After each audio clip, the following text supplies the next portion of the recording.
আমার চোখে পানি। দীর্ঘ ১.৫ লক্ষ নবী, ৩১৩ জন রসুলের কাছে আমি নিয়ে আসছি। আজকে শেষ দিন, এই জন্য চোখে পানি। তো উনি উল্টা প্রশ্ন করছেন, আপনার চোখে পানি কেন? জিবরিল মালাকুল মউত দাঁড়ায় আছে, অনুমতি চাইতেছে বুকে হাত দেওয়ার জন্য। এখনো এক প্রশ্ন বাকি। বলছে সেটা কি? বলে ফামান লিবাদিলি উম্মতি। অথচ ৯ ঘরে চুলা জ্বালানোর মতো তেল ছিল না।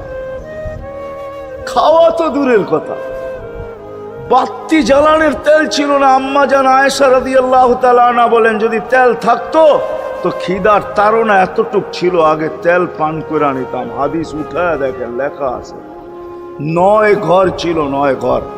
হাসান হোসাইন ক্ষুধার্ত ছিল, আলী ফাতেমা ক্ষুধার্ত। কারো জন্য কোনো চিন্তা নাই যে আমার পরে আমার ৯ ফ্যামিলির কি হবে, হাসানের কি হবে, হোসাইনের কি হবে, আলীর কি হবে, ফাতেমার কি হবে।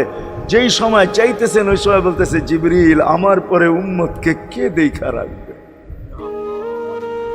লানত আমাদের জিন্দেগির উপর।